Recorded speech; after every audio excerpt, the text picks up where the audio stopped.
سلامونه او نیکې هیلې هیله مند یم چې جوړ او روغ به یاست. دغه ورځو کې بیا ګنګوسې دي چې ها شمالي ټلوالې دلته مجلس وکړو، ها شمالي ټلوالې دلته مجلس وکړو، ها د تیر جمهوریت مشرانو دلته مجلسونه وکړو. نن پر دغه موضوع باندې خبرې کوم او تاسو ته د سپیناوی درکوم چې هایا شمالي ټلواله یا پخواني زورواکي ټوپک سالاران دا به برته راځي او یو نوی حکومت به جوړوي او د دوی واک به بیا هماغه پخوانی واک اوسي چې هر کوڅه بندول، په هر کوڅه کې یو فرعون، په هر کوڅه کې یو پاچا و.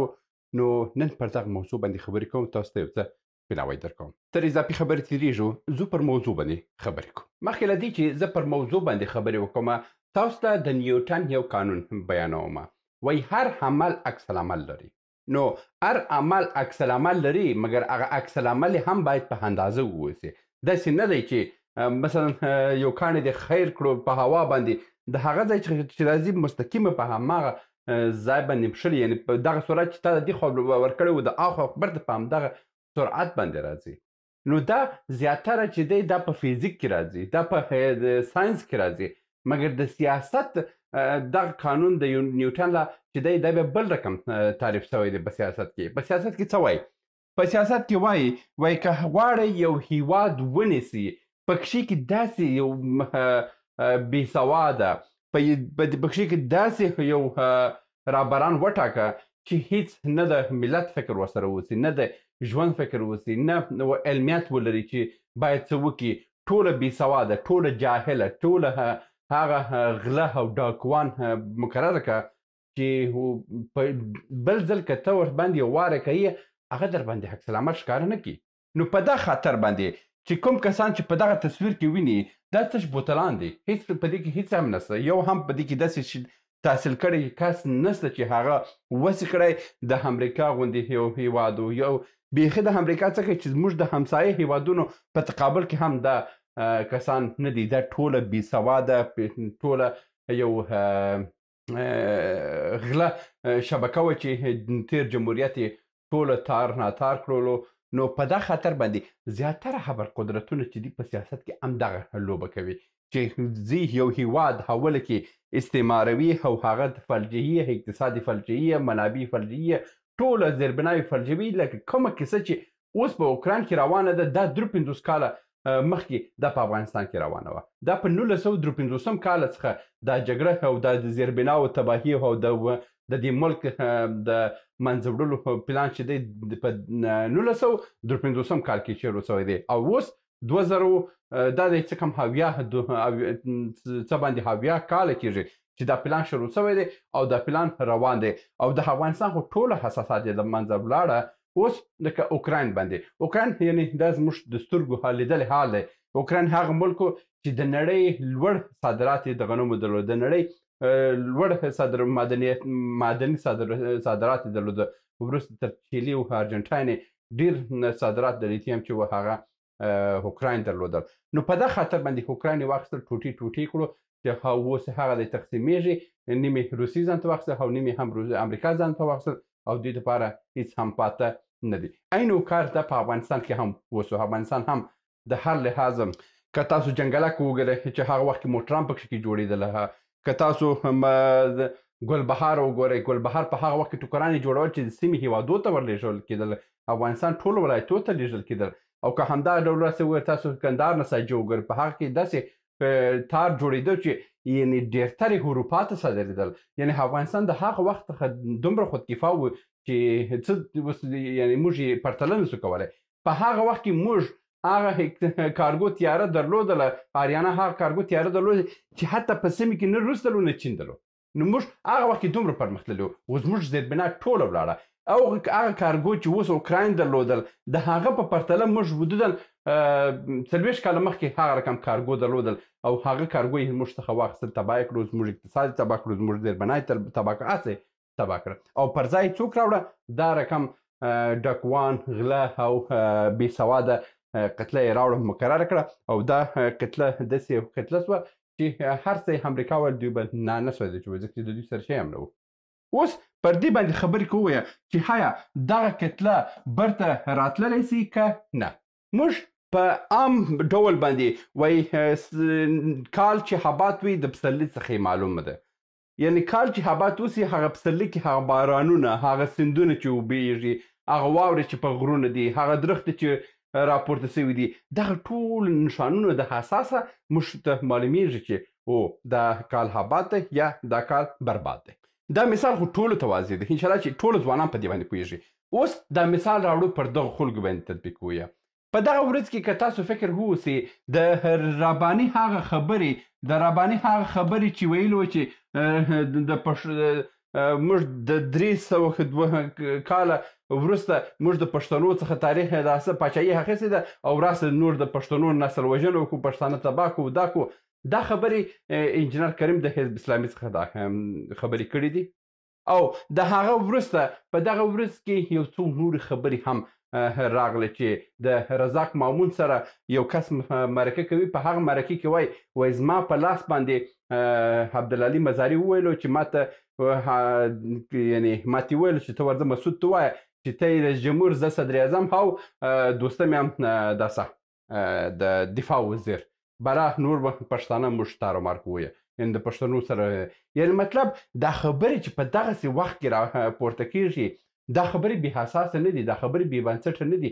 دا خبرې په دې خاطر دي چې نور د دې خلکو هغه راتګ بیخي بالکل کانکریټي چې هیڅ د دې راتګ دا ځل نه کېږي. او که دا ځل بیا راځي دا ځل به نه د محقق سره دومره زور وسي چې د کابل هغه یو سیمه یې مکمله بنده کړې وه خو خپل تر اختیار لاندې راوړې وه، نه به د راباني زامن به دومره زور ولري چې د کابل نیمه برېښنا یې په خپل پلار پر قبر باندې تېروله، او نه به هم د اتانور دومره قدرت وسي چې هغه به په بیا ځان امپراتور وبولي، او نه به د سیاف هغه زور وسي چې هغه وراره یې په خوشحال خان کې چې هر یو آبادي کوله د وراره بیا ولاړو، او نه هم د مسعود کورنۍ به دومره آباده کورنۍ پاتې سي.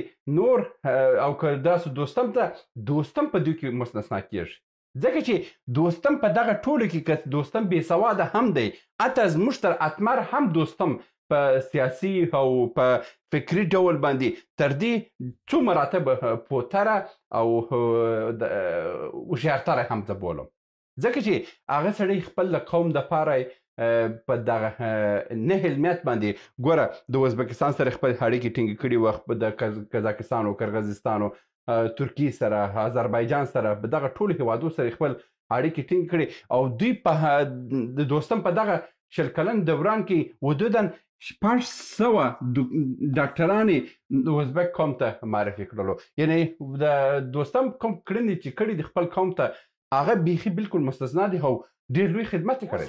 دا خبرې په دې باندې خو تاسو پوه سئ چې د دې خلکو هغه پخوانی زور نور نسته، او دا کومې خبرې چې په دغه اساس شیبو کې سګېږي چې د رباني خبرې هم نشر کېږي، د مشا مسعود هغه پټې ویناوې هم رابرسېره کېږي، او د مزاري او د هزاره ټولوالو داسې هم رابرسېره کېږي. دغه ټولې په د دې څرګندونې کوي چې نور د دې خلکو هغه راتګ دومره کانکریټېږي چې نور بیخي د دوی مخ دومره بندېږي چې بیخي بالکل کانکریټ دی، او نور که راځي هم هغه حیثیت به دوی د پخوا په ډول باندې ونه لري، او که راځي هم دوی به فقط خپل په کورو کې ناست اوسي او نور داسې نه کېږي. او بل خبره دا ده چې زیاتره کسان دا پوښتنه کوي، دویم خبره، که دغه شمالي ټلواله نه راځي نو د دې بدیل څوک دی؟ ګوره د پخوا څخه دا خبره سوې، کوم کسانو چې چغې بغې ډېرې والې هغه هېڅ نه کوي. دا د کلیوالو خلکو اساس جوړوي. د کوم کس سره چې چاړه وه هغه هېڅ وخت بل په ګېډې نه ولي، یعنې د بل په نس یې نه ولي، نو چې نه ولي معنا دا ده چې هغه هېڅ نه دی. دا کوم خلک چې یو ورځ کې په جنیوا کې ناست دی، یو ورځ په فرانسې کې ناست دی، یو ورځ په امریکا کې ناست دی، یو ورځ کې په ایران کې ناست دی، یو ورځ په ترکیې کې ناست دی، هره ورځ کې میډیاو کې نشري چې موږ دا وکړو. وره دا ټول هماغه د کلیوالو خلکو داسې دي چې هغه د چغې پغو خلکو دي چې هغه خلکو ته اوس ذهن ته مې نه راځي چې دغه ډله خلکو ته په کلي کې څه ورته ویله، نو هغه کسان دغه یې ویله چې دا کوم کسان چې چغې پغې ډېر وایي دوی هېڅ هم نسي کولی. نو دا کوم کسان چې جلسې نیسي او داسې نیسي او دې خواته د دې اصلي هدف څه دی؟ د دې اصلي هدف د امریکا نظر دی چې د امریکا نظر پر دوی باندې ولېږي او دوی د که سبا بل حکومت جوړېږي دغه ته یو شنګورکه یو هډوکی یو شی ورته په لاس ورسي. نور هیڅ حیثیت نور هیڅ داسې قدرت نشته چې دا خلک وسې کړی او د خپل په جلسو باندې یا به په افغانستان کې کوم حکومتونه چې دي د حاکمان چې دي هغو ته کوم تاوان ورسوي او یا دا چې راتلونکي نظام کې د دوی د کوم جلسې اثر ولري. دا هیڅ نه لري. دا خبر خو سوه.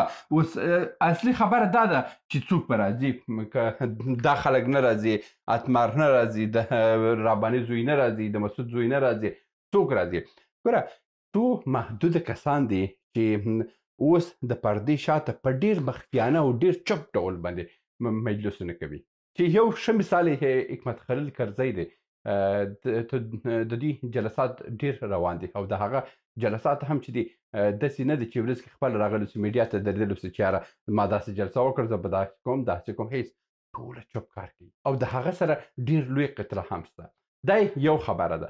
بل خبر خواته هم هغه پخواني کسان چې د ډاکټر صاحب نجیب د دورانه وه، دا خلک هم چې پخوا په آلمان کې وه، دا خلک چې پخوا په امریکا کې وه، دوی هم خپل ټولنې جوړ کړي دي. دوی هم په ډېر مخفیانه ډول باندې خپل پلان مخته کړی دی او دوی هم کار کوي تر څو چې افغانستان ته که یو نوی بدیل راځي هغه بدیل به موږ پکښې کې واوسو. نو ځکه امریکایان چې دي پر دوی خلکو باندې اعتماد په کلي ډول باندې صفر دی. دا هغه غله دي چې د امریکا میلیاردونه ډالر یې وخوړله او دوی هېڅ داسې هم ونه کړ، هېڅ فایدې هم ونه کړ امریکا ته. نو ځکه بل ځل د دې راتګ هېڅ امکان نه لري او که دوی راځي حتی هغه خپل کورونو کې به هم کښېني، هغه به هم دوی په امن کې نه واوسي. یعنی دا خبر مې داسې تاسو ته وکړه چې دا د شمالي ټلوالې دا چغې پغې چې دي دا هاي نو هغه د کلیوالو خلکو د چاړې په لاس کې چې دي ځغلي ورازغلي چې دا کوم دا کوم، د ټوله هغه ته ورته دي. نور اضافه کار هېڅ هم دوی نشي کولی. دا د نن ورځې ویډیو هیله مند یم چې یو څه مو ترلاسه کړي اوسئ. تر بیا هم په الله سپارم. ښې چارې. سلامونه. موږ ډېر موضوعات جوړ کړي دي. که سیاسي موضوعات غواړئ ووینئ نو دلته کلیک کړئ، او که غواړئ اقتصادي موضوعات وګورئ نو دلته کلیک کړئ، او که غواړئ چې د تل لپاره راسره واوسئ نو دلته کلیک کړئ او چینل سبسکرایب کړئ. مننه.